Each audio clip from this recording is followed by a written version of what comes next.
Buenos Buen días, día. doctor. Buen día, doctor. ¿Se ve mi presentación? Sí, doctor. Muchas gracias. Entonces empezaremos con el tema de hoy, que es cáncer de vesícula biliar y de vías biliares.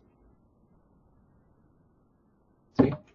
Entonces, el cáncer de vesícula biliar es una neoplasia maligna muy agresiva, muy frecuente en nuestro medio. Es el cáncer más agresivo de todo nuestro organismo. ¿Sí? El cáncer de vesícula biliar, el colangiocarcinoma. Esta neoplasia tiene una sobrevida de aproximadamente 4 a 5 meses una vez que se le diagnostica.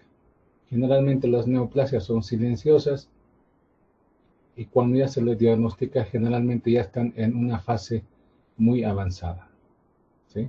Entonces es importante diagnosticar en forma precoz, oportuna, para que la sobrevida del paciente también sea adecuada. En caso contrario, la sobrevida es muy corta cuando se diagnostica muy tarde. De 4 a 5 meses es la sobrevida de los cánceres de vesícula biliar y colangiocarcinoma cuando la enfermedad se diagnostica muy tarde.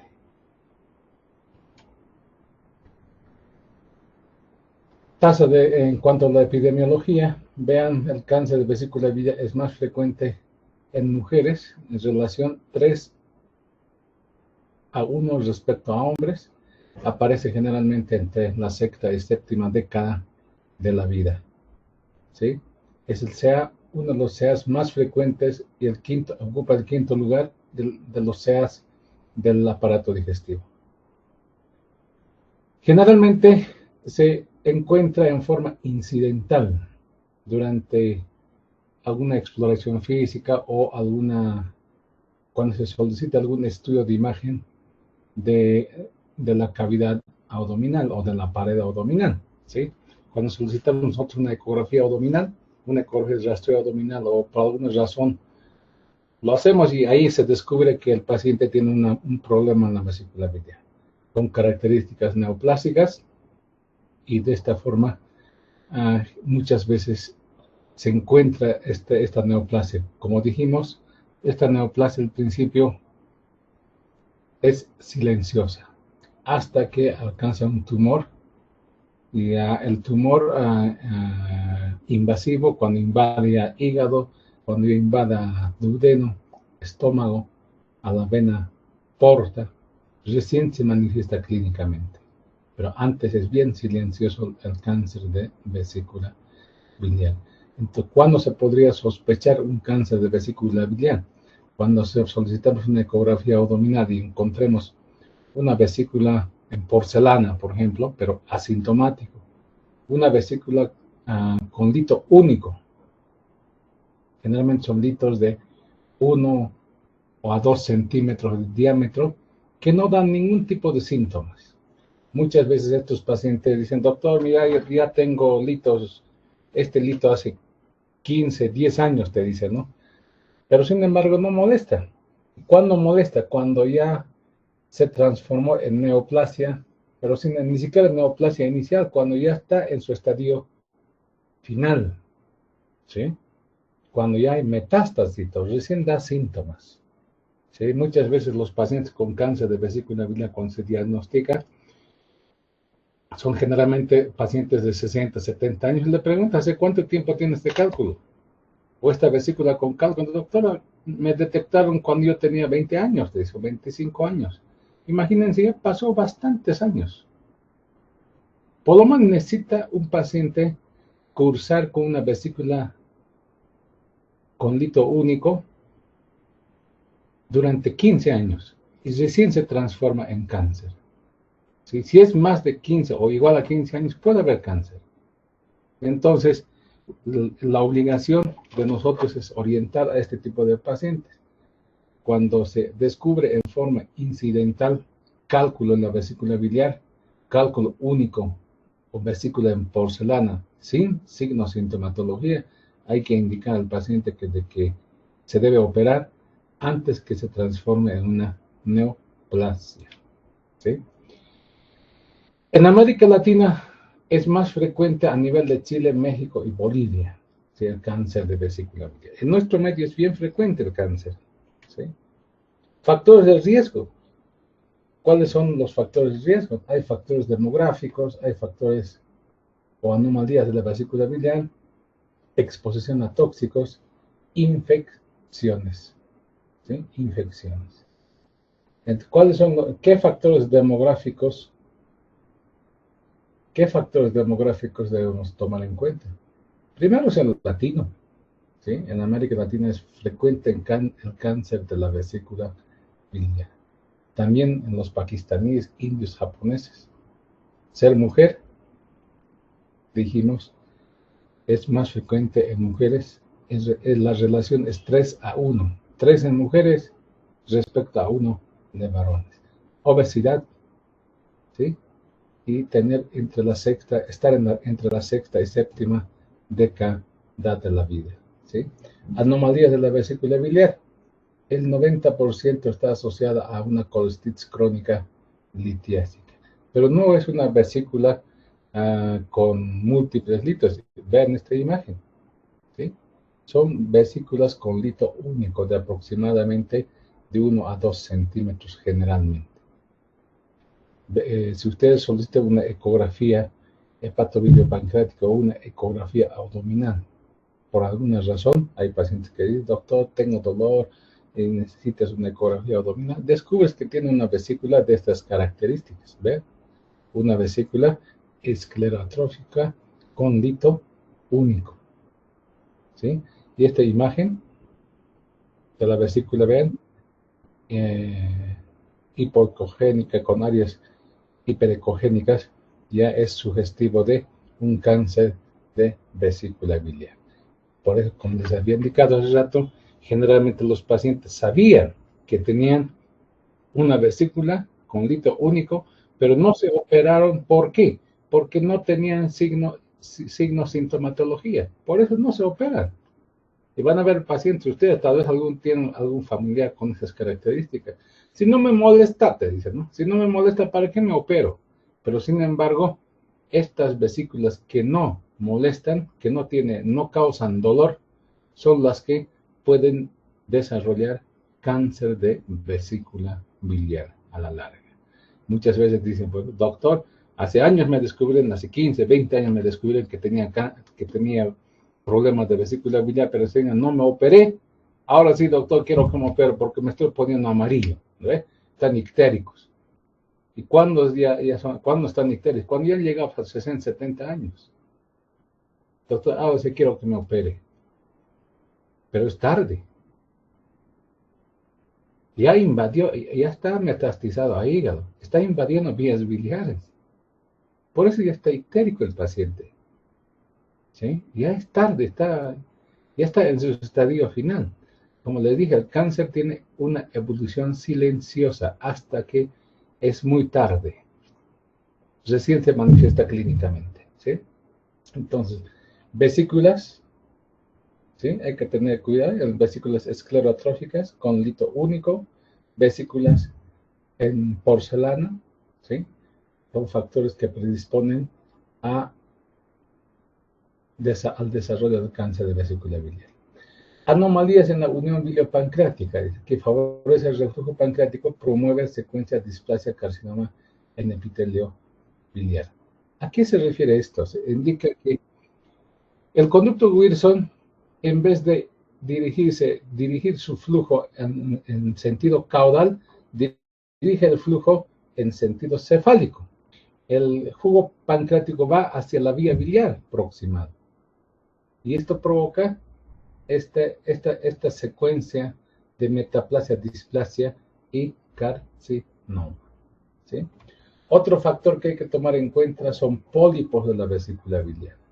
Pólipos mayores a 10 milímetros. Presencia del lito único que múltiples, como les indiqué. ¿Qué pólipos? Los pólipos muchas veces dicen, no, como en esta imagen, ¿sí? Estos no son pólipos, ¿no? Pero sin embargo, ¿qué es lo que ven? Los pólipos tienen estas mismas características. Tienen una imagen hiperecogénica que no proyecta sombra sónica, ¿sí? pero tiene que ser mayor a 10 milímetros. Cuando los pacientes cursan con pólipos o tienen pólipos de la vesícula biliar, hay que plantearles cirugía, una colecistectomía, antes que se transforme en una neoplasia de vesícula biliar. ¿Sí? Exposición a tóxicos, metales pesados, consumo excesivo de tabaco, ¿sí? Algunas infecciones, por ejemplo, se vio cáncer de vesícula biliar en pacientes que tienen infección por Helicobacter pylori, parasitosis, la presencia de Salmonella typhi. Hay pacientes que son portadores crónicos de Salmonella. Dijimos también, es una causa de colecistitis aguda alitiásica la Salmonella, ¿sí? Al igual que la diabetes. Entonces, no siempre hay colecistitis agudas a consecuencia del hito. También hay colecistitis agudas alitiásicas, por ejemplo, cuando el paciente es portador crónico de Salmonella typhi, cuando el paciente es diabético, cuando el paciente ha estado en ayunas durante tiempos prolongados, como en unidades de terapia intensiva, pacientes grandes quemados, ¿sí? Esto postra al paciente, deshidrata al paciente y a consecuencia de ello se desarrolla una colestitis aguda alitiásica. Nutrición parenteral prolongada, ¿sí? Factores de riesgo de patogénesis, vean acá. ¿Cuál es la secuencia? La secuencia es metaplasia, displasia, carcinoma in situ y carcinoma invasor. Esa es la secuencia más frecuente de desarrollo de cáncer de vesícula biliar. ¿Sí? Requiere un periodo de 5 a 15 años. Es decir, si te diagnostican en este momento colecistitis litiásica, ¿sí? Con cálculo único, es asintomático, el paciente dice, doctor, no me duele, entonces no tengo por qué operarme. Si ese paciente espera entre 5 a 15 años, probablemente ya tenga cáncer de vesícula. ¿Sí? ¿Y cómo se manifiesta después de 15 años o entre ese periodo? Primero dijimos, es asintomático. ¿Cuándo se manifiesta clínicamente? Cuando ya el cáncer está muy avanzado. Ya aparece con ictericia, dolor en hipocondrio derecho, masa palpable en hipocondrio derecho. ¿Sí? Entonces, la secuencia metaplasia, displasia, carcinoma in situ y carcinoma invasor es un 80% de los casos. Es la teoría más aceptada, ¿no? Y tenemos otra secuencia, ¿no? De adenoma, carcinoma. Para esto tiene que existir un adenoma, un pólipo. En este caso, el cáncer de vesícula biliar se presenta en un 3%. ¿Sí? Entonces, en un 80% siempre sigue esa secuencia de metaplasia, displasia y carcinoma. En un 3% es una secuencia adenoma, carcinoma. Acá tenemos en este cuadro, nos indican los dos tipos de metaplasia de vesícula biliar. Tenemos metaplasia intestinal y metaplasia gástrica. ¿Sí? ¿A qué se refiere? La mucosa de la vesícula biliar se transforma por el proceso inflamatorio repetitivo. Por esa irritación que provoca el hito sobre la mucosa de la vesícula biliar, hace que esta mucosa se transforme tenga ciertas características. Puede tender a parecerse a una mucosa intestinal o puede parecerse a una mucosa gástrica. A eso se llama metaplasia. Puede ser metaplasia gástrica o puede ser una metaplasia intestinal. ¿Cómo reconocemos si es una metaplasia gástrica?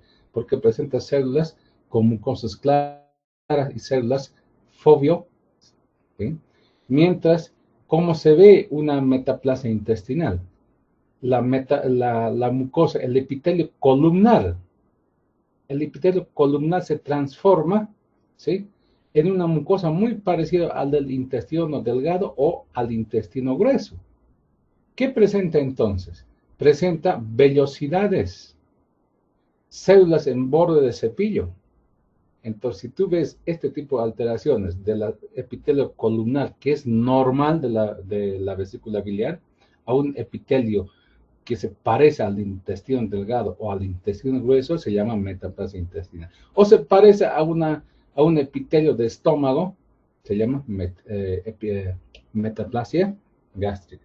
Ahora, ¿cuál de estos es el más agresivo? Cuando desarrolla hacia una metaplasia intestinal. ¿Sí? Presentación clínica. Generalmente en estadios iniciales es asintomático. ¿Sí? En estadios avanzados el paciente aparece de estas características. Este paciente, por ejemplo, seguramente le diagnosticaron hace más de 15 años su lito en la vesícula biliar, pero no se operó porque era asintomático. ¿Sí?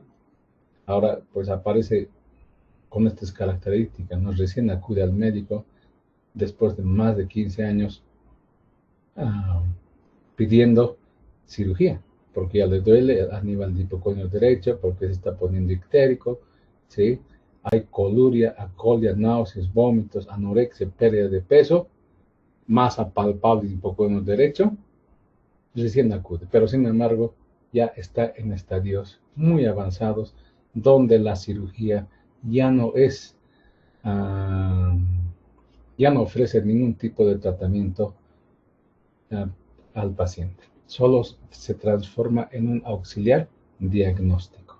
En este caso, este paciente ya está fuera del alcance quirúrgico y lo único que podemos ofrecerle una neoadyuvancia, ¿sí? Quimioterapia o radioterapia. Y muchas veces está fuera del alcance también de quimio-radio, porque tienen metástasis a distancia, metástasis a vena porta, metástasis a duodeno, obstrucciones duodenales, ¿sí? Y antes que suceda esto, si ustedes tienen un paciente con vesícula biliar, lito único, vesículas en porcelana, ¿sí? Y es asintomático, hay que indicarle que se realice una colecistectomía. Vean acá la siguiente secuencia, ¿no? Metaplasia, displasia, carcinoma in situ, carcinoma invasor. Requiere aproximadamente 15 o más años, ¿sí? ¿Dónde empieza el cáncer de vesícula biliar? En el fondo de la vesícula biliar, en un 60%. En el cuerpo, en un 30%, en el cuello, en un 10% de los casos. ¿Qué puede provocar sobre la vesícula la neoplasia, ¿no? De la vesícula? Puede distender la vesícula biliar o puede colapsar debido a la obstrucción del cuello y del conducto cístico. Provoca engrosamiento fibroso de la pared de la vesícula biliar. Cuando vemos una vesícula en reloj de arena, nos indica que la neoplasia está a nivel del cuerpo de la vesícula. Y esto provoca constricción del cuerpo y da lugar a una vesícula en reloj de arena. Aspectos anatomopatológicos y vías de diseminación. Vean acá, la histología de vesícula biliar facilita la invasión directa hacia el tejido de los vecinos como consecuencia de la ausencia de la submucosa. La vesícula biliar no tiene submucosa, ¿sí? Una vez que empieza a nivel del epitelio, a nivel de la mucosa, pasa directamente a invadir la muscular de la vesícula y sale fuera de la vesícula. Si es en la cara visceral, todavía puede invadir la serosa, pero si el tumor está hacia la cara hepática, en la cara hepática de la vesícula o la vesícula en su cara hepática está desprovista de serosa. Por lo tanto, pasa de mucosa muscular y directamente a hígado. ¿Qué segmento del hígado es la que se compromete o está comprometido cuando hay un cáncer de vesícula biliar? El segmento 4 y el segmento 5, ¿sí? A esto se llama invasión local. Puede haber compromiso también de conducto biliar, el duodeno, colon, del hemicolon derecho, pared de la abdominal, el peritoneo parietal a nivel de hipocondrio derecho. Cuando hay invasión a distancia, lo hace a través de vía linfática, vía hematógena o por invasión perineural. ¿Sí? Tipo histológico. El cáncer más frecuente de la vesícula biliar es un adenocarcinoma, en un 98% de los casos. ¿Sí? Vean acá, es un cáncer de vesícula biliar, cáncer de vesícula biliar. Por eso cuando hacemos una colecistectomía, cuando sospechamos una neoplasia de vesícula biliar, hay que abrir la vesícula. ¿Qué características tiene esa vesícula biliar macroscópicamente? Son vesículas generalmente escleroatróficas, ¿sí? O vesículas con pólipos dentro de ello, por ejemplo, como en esta imagen. Es una vesícula bien distendida, pero se observa en el fondo un pólipo gigante, ¿sí? En ese caso, usted tiene que abrir la vesícula biliar, ¿sí? Y enviar a estudio histopatológico. Y si el patólogo nos reporta, va a ser en un 98% un adenocarcinoma. Ahora, menos de 2% son otro tipo de adenocarcinomas, ¿no? Puede ser papilar, mucinoso, carcinoma en células, en anillos de sello, ¿sí? Esos son tumores muy poco frecuentes, ¿sí? Pero el 98% de los cánceres de vesícula biliar son adenocarcinomas. Siempre sospechar cuando tenemos pacientes con vesículas esclerotróficas, vesículas Macintosh 2, ¿sí? Macintosh tipo 2. Entonces, en este tipo de pacientes se debe sospechar una neoplasia. En pacientes con pólipo de vesícula biliar, cuando tienes vesículas en porcelana, cuando tienes vesículas en reloj de arena, ¿sí? Vesículas con lito único. Ustedes siempre deben enviar a estudio histopatológico la pieza operatoria. Diagnóstico por imágenes, ¿sí? Tenemos, por ejemplo, este es el estudio de imagen de localización morfológica de la vesícula biliar y estudios funcionales. Ustedes saben que en la imagenología existen estudios de imagen morfológicos y estudios de imagen funcionales. Estudios de imagen morfológicos tenemos a la ecografía, tomografía, resonancia magnética, mientras estudios de imagen funcionales tenemos al PET scan, ¿sí? PET scan. Con el estudio más básico que se debe solicitar, con el que vamos a encontrar en forma incidental una vesícula biliar con características neoplásicas, es la ecografía. Y una vez que sospechemos con la ecografía un cáncer de vesícula biliar, todavía el paciente es asintomático cuando en los estadios iniciales, todavía cuando hay todavía una infiltración de la capa muscular o serosa de vesícula biliar, o cuando hay infiltración local todavía en el segmento 4 o segmento 5 del hígado, todavía el paciente es asintomático, todavía no tiene manifestaciones clínicas como ictericia, ascitis, ¿sí? Pero sin embargo ya te indica que en los últimos meses ha estado bajando de peso. ¿Sí? Eso a veces van por eso, doctor, ¿sabe? En los últimos meses he perdido bastante peso y tengo cierta molestia al lado derecho, en el hipocondrio derecho, ¿no? Y tú solicitas una ecografía abdominal y encuentras una vesícula con características neoplásicas, ¿sí? Y una vez que tengas ese estudio, tienes que estadificar, ¿sí? Tienes que estadificar. Primero solicitarás, pues, marcadores tumorales, ¿sí? Marcadores tumorales, y una vez que tengas los marcadores tumorales, te vas solicitas estudios de imagen para estadificar. se puede estadificar mediante tomografía abdominal contrastada, resonancia magnética, o solicitar estas pruebas de funcionales, el PET scan. El PET scan mide la actividad metabólica de los tejidos, ¿sí? En el PET scan se utiliza radiotrazadores, ¿sí? Se administra análogos de glucosa marcados con fluoro 18. Entonces, las células neoplásticas tienen alta actividad metabólica, ¿sí? Entonces, si nosotros administramos análogos de la glucosa marcados con fluoro 18, ¿sí? Vamos a localizar las células neoplásticas que metastizaron, ¿sí? Que metastizaron. Probablemente macroscópicamente o con la ecografía se ve solo compromisos de cemento 4, cemento 5, pero sin embargo, con este estudio de PET scan se puede ver neoplasias a nivel de los ganglios paraórticos, ganglio cístico, ¿sí?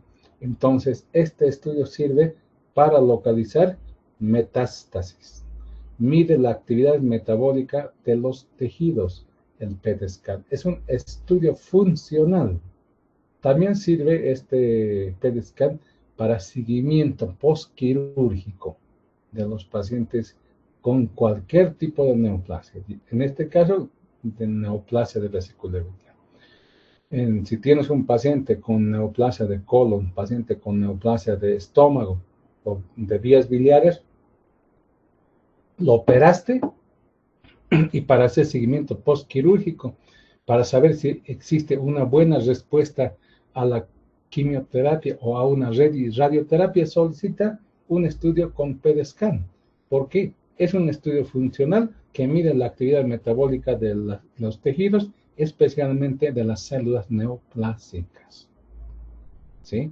Entonces, esas células neoplásicas que no puede ser visible mediante tomografía, mediante resonancia magnética, va a ser visible mediante PET scan. Tenemos en nuestro medio PET scan, entonces se puede usar este medio de estudio. Sirve para detectar metástasis y estadificar el tumor.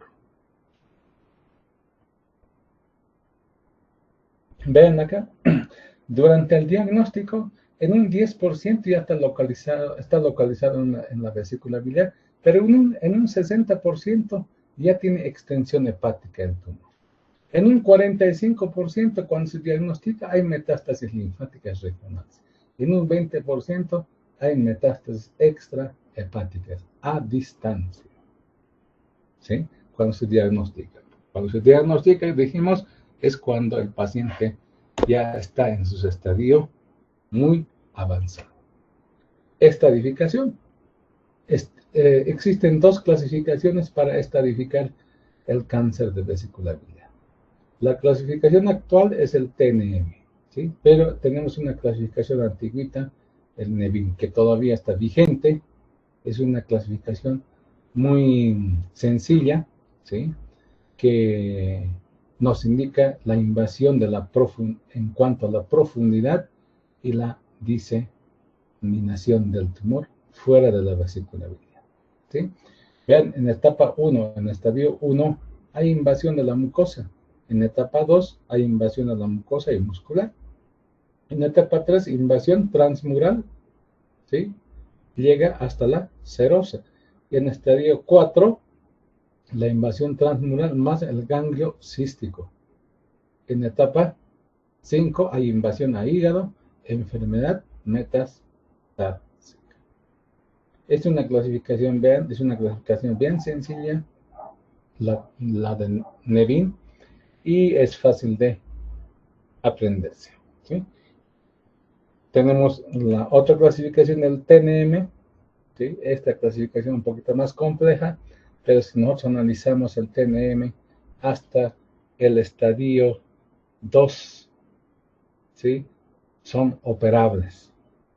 Desde el estadio 1, ¿ven? Hasta el estadio 1, 2, A, 2B. Estos dos estadios son estadios operables. Son operables. Vean, en estadios iniciales, cuando es un carcinoma in situ, es suficiente una colecistectomía convencional. Suficiente una colecistectomía convencional. El paciente se cura de su patología. Entonces, metaplasia, displasia, carcinoma in situ. ¿Sí? En este caso, si tú encuentras al paciente en esta etapa inicial, suficiente la colecistectomía. No se ofrece ningún tipo de tratamiento adyuvante. Pero sin embargo, cuando tienes pacientes con estadio 2, ya, el tratamiento es muy diferente. ¿Sí? Por ejemplo, en T1A se hace una colecistectomía, ¿ya? Generalmente, en este caso hay metástasis a ganglios regionales. Pero estadios T1A, T1B hasta el T2 son operables, tienen resolución quirúrgica. Después de eso se puede hacer una adyuvancia tras una colecistectomía, ofrecer al paciente quimioterapia o radioterapia. Sin embargo, estos pacientes tienen un buen pronóstico. Pero cuando están en estadios más avanzados, cuando el tumor, cuando están en T3, T4, la posibilidad de curación a través de un procedimiento quirúrgico prácticamente es nulo, es muy baja. Entonces se aconseja hacer la neoadyuvancia. Ustedes saben la diferencia entre neoadyuvancia y adyuvancia. Son dos cosas diferentes, ¿no? La neoadyuvancia quiere decir quimio o radioterapia antes de hacer un procedimiento quirúrgico. La adyuvancia quiere decir quimio, radioterapia después de el procedimiento quirúrgico, ¿sí? ¿Para qué sirve la neoadyuvancia? Para bajar el estadio del tumor, ¿sí? Es una medida que reduce el tamaño del tumor, provoca citorreducción del tumor, ¿sí? Esa es la medida neoadyuvante. Muchas veces, algunos colegas prefieren hacer la quimio-radioterapia antes de hacer una cirugía.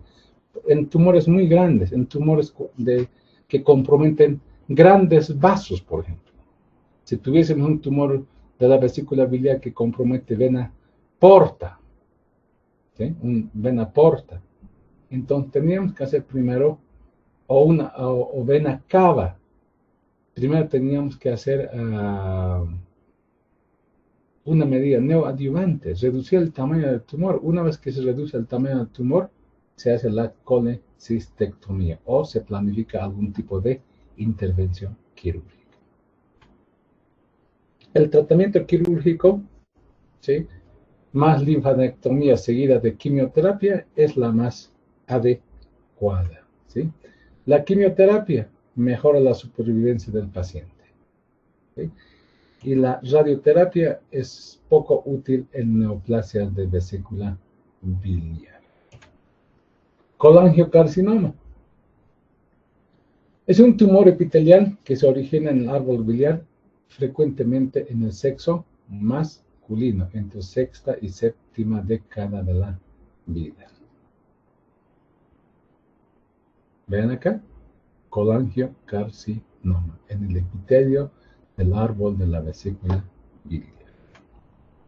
Factores de riesgo: colangitis esclerosante, cirrosis biliar, malformaciones biliares, ¿sí?, quistes de colédoco, coledoclitiasis, hepatopatías crónicas, hepatitis alcohólica, obesidad, tabaquismo. Son factores de riesgo para desarrollar un colangiocarcinoma. Clasificación. El colangiocarcinoma se clasifica según su localización anatómica, tipo de crecimiento y características microscópicas.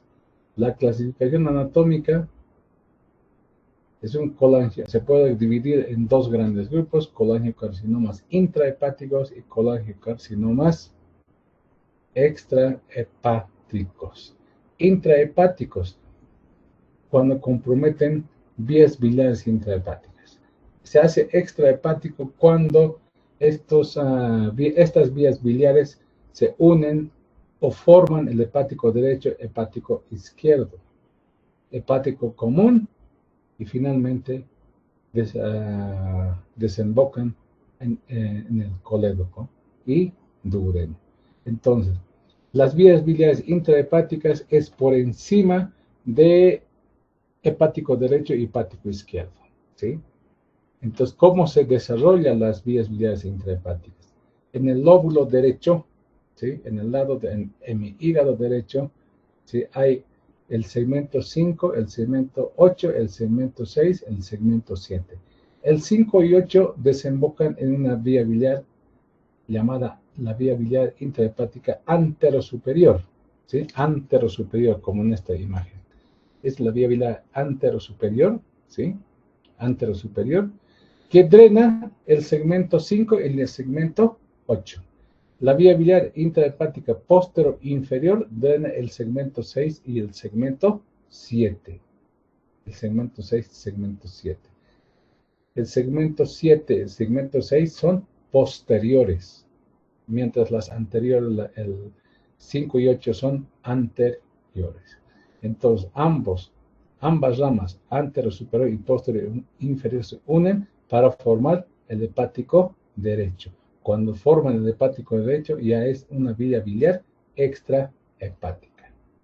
¿Sí? Extrahepática. Mientras la vía biliar intrahepática en el lado izquierdo es diferente. En el lado izquierdo, el segmento 2, segmento 3 tienen una misma rama, se unen a la rama del segmento 4. ¿Sí? Entonces, en el lado izquierdo tenemos el segmento 2, segmento 3, segmento 4. Y estos forman el hepático izquierdo. Y el segmento 1 puede drenar tanto en el hepático izquierdo como en el hepático derecho. ¿Sí? Entonces, cuando hablamos de colangiocarcinomas, en un 10% son intrahepáticos y en un 90% extrahepáticos. ¿Sí?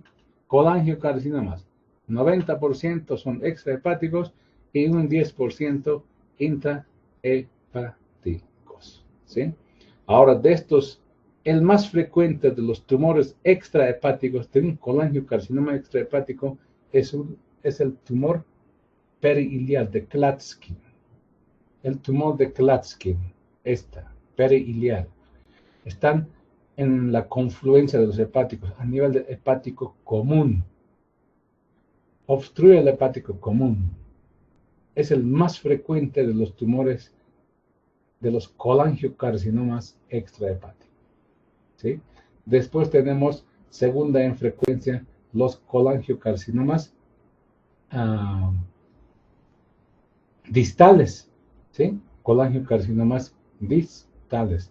Los tumores periampulares. ¿Sí? Periampulares. Vamos a describir posteriormente en forma detallada estas variaciones. Estadificación, vean, nuevamente se utiliza para estadificar un colangiocarcinoma, el TNM. ¿Sí? Para extrahepáticos periliares se puede usar la clasificación Bismuth. Para colangiocarcinomas intrahepáticos, la TNM de la octava edición. ¿Sí? Vean esta imagen, unas imágenes hipoecogénicas de bordes irregulares con múltiples, son múltiples en el hígado, ¿sí? Con áreas de necrosis. Es un colangiocarcinoma intrahepático. Pero este tipo de tumores, pues, es poco frecuente, ¿no? Se presenta solo en un 10%. Cuando hablemos de colangiocarcinomas, generalmente son extrahepáticos. De los extrahepáticos, el más común es el tumor de Klatskin. Es un tumor periliar. Tratamiento quirúrgico de los colangiocarcinomas intrahepáticos. Resección hepática, hepática, hepatectomía derecha, una segmentectomía se podría hacer, pero sin embargo, antes de eso hay que hacer la embolización preoperatoria de la vena porta, ¿sí? ¿Para qué? Para aumentar el volumen del hígado remanente.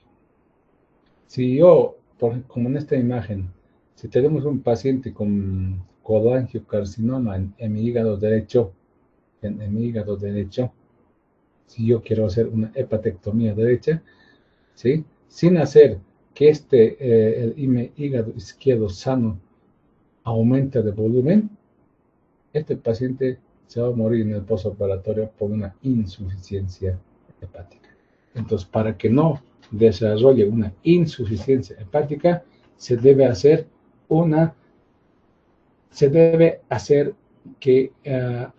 debe aumentar el volumen del hígado remanente, del hígado sano remanente, del hígado que se va a quedar, pero que está sano, ¿sí?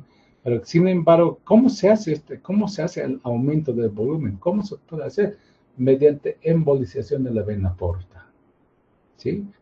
La embolización de la vena porta aumenta el volumen del hígado sano en un 25-40%, ¿sí?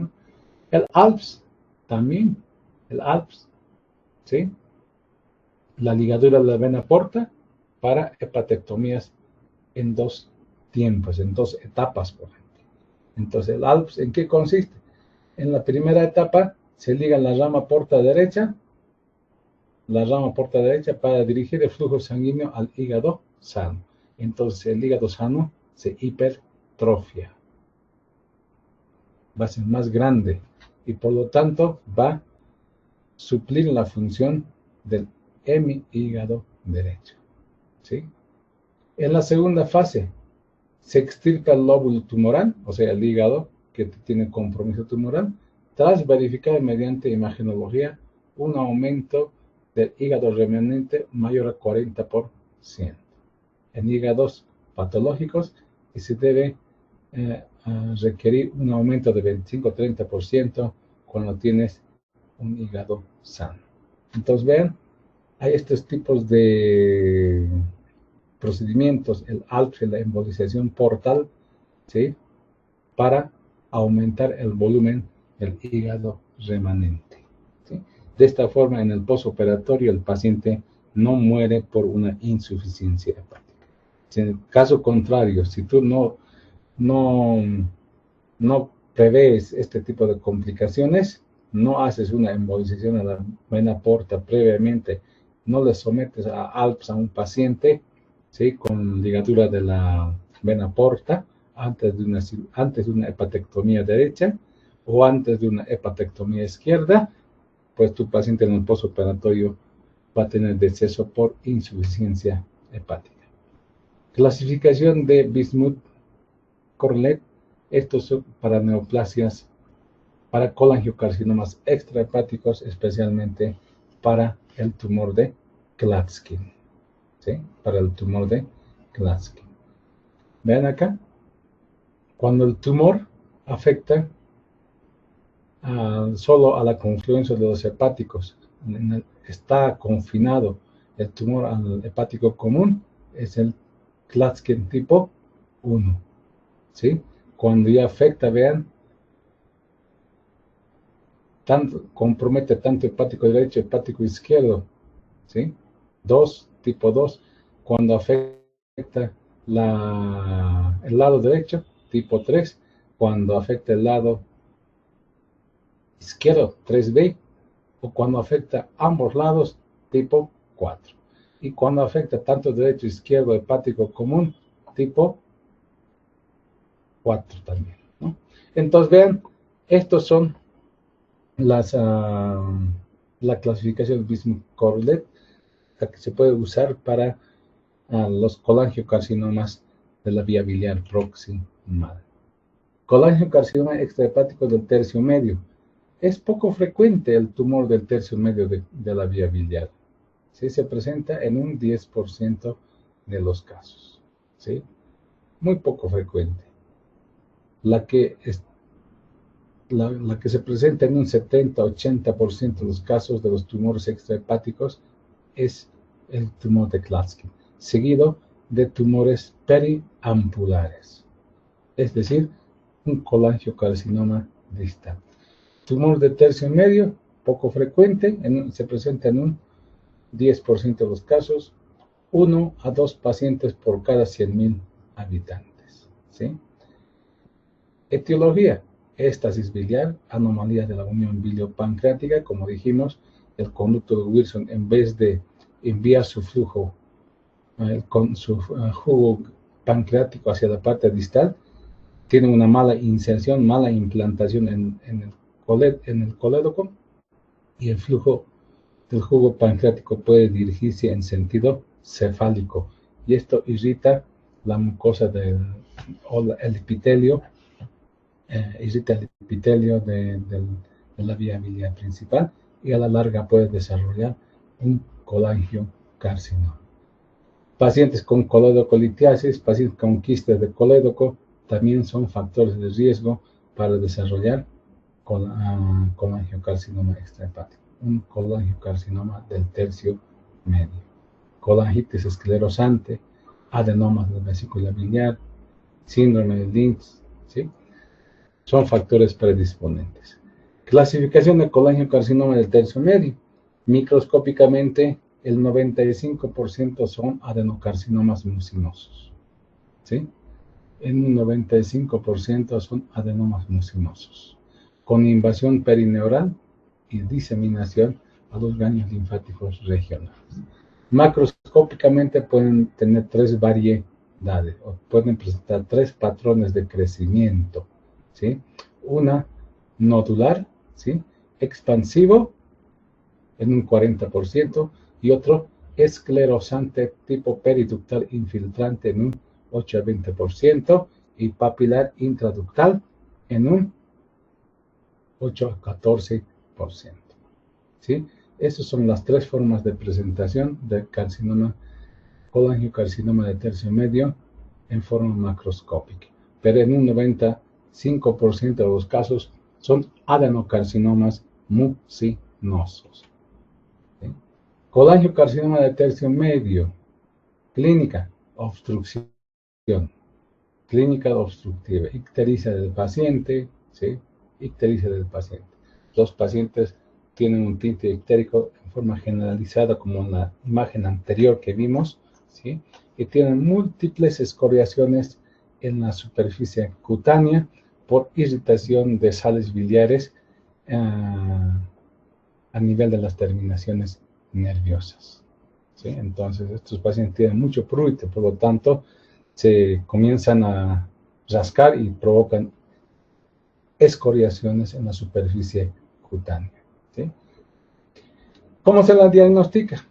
Igualmente, mediante estudios de imagen, pero también se puede solicitar estudios de laboratorio, el CA-19-9 y antígeno carcino embrionario.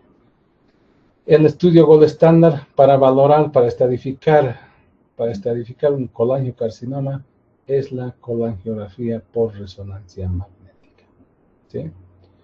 La ERCP para estadificar no sirve, pero sin embargo nos puede indicar el nivel de obstrucción. ¿A qué nivel está la obstrucción? ¿Está en el tercio distal, en el tercio medio, está en el tercio proximal?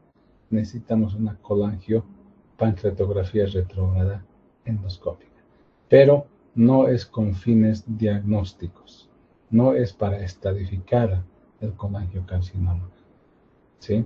Sin embargo, nos sirve hasta para hacer biopsia, ¿no? Mediante RCP se puede canular la vía biliar y el endoscopista puede tomar biopsia del epitelio de la vía biliar, y esto nos favorece al diagnóstico del tipo histológico del colangiocarcinoma, ¿sí?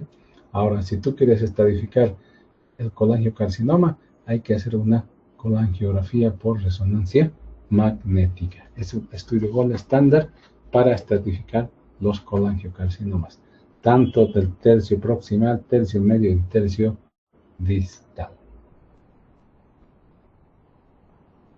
Igual, vean, para estadificar tenemos la clasificación del TNM. En esta imagen se observa un colangiocarcinoma, ¿sí?, que está en la parte media y un poco distal, ¿sí? Y por encima de ello hay gran dilatación de la vía biliar, dilatación de la vesícula biliar. Cuando hay colangiocarcinomas o colangiocarcinomas en el tercio distal, puede haber distensión de la vesícula biliar. Distensión de la vesícula biliar.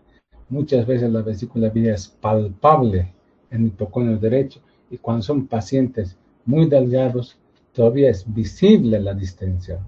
A simple vista, en posición de cúbito dorsal, puedes observar la distensión de la vesícula biliar. Hay un solo levantamiento de piel a nivel del hipoconio derecho. Esto nos indica distensión de la vesícula biliar. Palpas la vesícula, pero esta vesícula biliar distendida no es dolorosa. A esta vesícula biliar que se distiende por un tumor periampular, ¿sí?, se llama vesícula de Corbusier-Terrier. ¿Sí? Se llama vesícula de Corbusier-Terrier. Tratamiento de los colangiocarcinomas: resección en bloque de la lesión de la vía biliar, incluyendo la vesícula biliar, y se puede hacer una derivación bilio-digestiva en Y de Rux, ¿sí?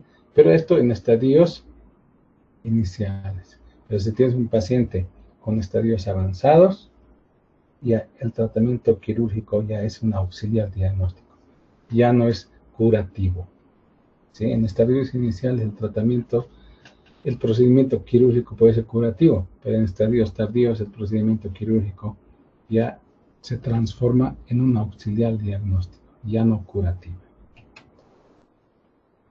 Tumores del tercio distal de la vía biliar. Tenemos los tumores periampulares. Cuando hablamos de los tumores periampulares, nos referimos a los tumores que están alrededor, en los últimos 2 centímetros de la vía biliar distal, ¿sí? Son tumores localizados en los últimos 2 centímetros de la vía biliar distal. En los últimos 2 centímetros por alrededor de la ampolla de Vater. A eso se llaman tumores periampulares. Entonces, cuando tenemos un paciente con tumor periampular, la principal causa es un cáncer de vesícula biliar, un adenocarcinoma, ¿sí?, de la cabeza del páncreas, en un 70%. La segunda causa de tumor periampular es el ampuloma. Es un tumor que se localiza a nivel de ampolla de Vater. Es la segunda causa, ¿sí?, de las neoplasias de la vía biliar distal. Tercera causa puede ser a consecuencia de la transformación, metaplasia, displasia y carcinoma del último tercio de la vía biliar principal, un colangiocarcinoma distal. O puede ser un adenocarcinoma duodenal en un 5%. Vean, esa es la frecuencia.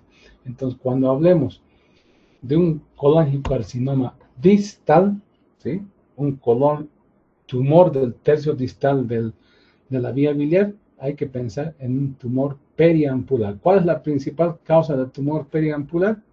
Primero, hay que pensar en cáncer de la cabeza del páncreas. Segundo, hay que pensar en un cáncer que se originó en la ampolla de Vater llamado ampuloma, ¿sí? O tercera causa puede ser un tumor que se originó en el epitelio del tercio distal del colédoco, ¿sí? Y finalmente un adenocarcinoma duodenal. Vean, esa es la frecuencia cuando hablemos de tumores periampulares. El tratamiento quirúrgico: duodenopancreatectomía cefálica de Whipple, una pancreatogastrostomía, ¿sí? Entonces, el tratamiento quirúrgico de los tumores periampulares. Siempre antes, pero realizar medidas neoadyuvantes si el tumor no es extirpable mediante el tratamiento quirúrgico. Tumores benignos en la vía biliar. Al igual que los tumores malignos, también hay tumores benignos en la vía biliar. Puede haber tumores sólidos en un 6% o puede ser tumores quísticos en un 60%. Tumores sólidos, puede ser epiteliales, no epiteliales y tumores neurales. Los tumores epiteliales pueden ser tubulares, adenomas papilares, ¿sí? Túbulos papilares, cistoadenoma biliar y papilomatosis. No epiteliales, leiomiomas, lipomas, hemangiomas, linfangiomas, tumor de células granulares y osteomas. Vean acá, yo personalmente tuve un paciente el año pasado, ingresó con un diagnóstico de un tumor a nivel de hepático común. Un paciente de unos 60 años, ictérico, obeso, ¿sí? Ingresó por una colangitis, pero secundario a una obstrucción del hepático común. Se hizo ecografía, se hizo una tomografía abdominal contrastada y vimos que el hepático común estaba obstruido, ¿sí? Ingresé a quirófano, resulta que había un tumor en el hepático común. Pero esta tenía otra característica, era un tumor tipo cauchoso de unos 2 por 2 centímetros, que obstruía completamente el hepático común, ¿sí? Retiré el tumor, ¿sí? Y se unió hepático, el remanente de hepático común proximal con el colédoco mediante anastomosis terminal sobre una sonda en T. Envié en la pieza patología y me salió leiomioma. Leiomioma. ¿Sí? Yo pensé al principio que se trataba de un tumor de Klatskin, pero sin embargo el patólogo me envió que se trataba de un leiomioma. Entonces, estos tumores no epiteliales también existen. No es frecuente, pero existen. Vean, pertenece al grupo de los tumores sólidos y se presenta en un 6% de los tumores de la vía biliar principal. Hay otro tipo de tumores, los tumores quísticos, ¿sí? Que se presentan en un 60%. Son tumores de origen congénito. Vean esta clasificación, la clasificación de Todani se llama esta, ¿sí? Todani 1, tipo 1. Vean, Todani tipo 1. Hay dilatación de la vía biliar principal, hepático común colédoco, en forma fusiforme, ¿sí? El Todani tipo 2 tiene una dilatación tipo diverticular, ¿sí? Diverticular, mientras el Todani tipo 1 es dilatación fusiforme. El Todani tipo 2 es diverticular. El Todani tipo 3 es un enterocele, ¿sí? Es un enterocele. El Todani tipo 4, ¿qué es lo que sucede? Hay dilataciones extrahepáticas e intrahepáticas. Todani tipo 5, netamente intrahepáticas. Vean acá, en esta clasificación, ¿sí? Todani tipo 5, múltiples quistes biliares intrahepáticos. ¿Esto qué es? ¿Cómo se llama? Enfermedad de Carodi, ¿sí? Estos son tumores tipo quísticos de la vía biliar, pero es más frecuente en edad pediátrica. También operé 2 pacientes con quistes de colédoco, tipo fusiformes. Esta es la presentación más frecuente de quiste de colédoco, ¿sí? Es la más frecuente. ¿Por qué se manifiesta? ¿Cómo es la clínica de un quiste de colédoco? Generalmente son pacientitos de 6, 7, 8, 10 años de edad, ¿sí? Generalmente se presenta en edad pediátrica o se manifiesta en edad pediátrica. La clínica, dolor hipoconio derecho, pérdida de peso, ictericia, hemorragia digestiva alta. Entonces el paciente va por ictericia, dolor hipoconio derecho, melenas. Es decir, es una consecuencia de una hemorragia digestiva alta. ¿Sí? Así se manifiesta clínicamente. Entonces, tú solicitas una ecografía hepatobiliopancreática, te encuentras que había sido un quiste de colédoco. De los quistes de colédoco de estos tipos, 5 variedades de la clasificación de Todani, la más frecuente es el tipo 1, la dilatación fusiforme de la vía biliar. ¿Sí? Fusiforme de la vía biliar. Si no se opera estos quistes de colédoco, ¿sí? Esto degenera en un colangiocarcinoma. Se transforma en un colangiocarcinoma. ¿Cuál es el tratamiento? Ablación de la vía biliar. Hay que amputar la vía biliar y hacer una derivación biliodigestiva en Y-de-ROX. Es el tratamiento, ¿sí? Y al mismo tiempo, obviamente, sale la vesícula biliar, ¿no? Colecistectomía más ablación del hepático común y colédoco. Y unes la vía biliar, el hepático derecho e izquierdo, con una asa de intestino delgado, como en esta imagen, por ejemplo. ¿Sí? Este tipo de procedimiento se hace cuando tenemos pacientes con quistes de colédoco tipo 1, Todani tipo 1, es la más frecuente. Se hace una ablación de la vía biliar y una derivación biliodigestiva en Y de ROX. ¿Sí? Muchas gracias, doctores. ¿Sí? Hasta luego. Hasta luego, doctor. Hasta Hasta luego. luego.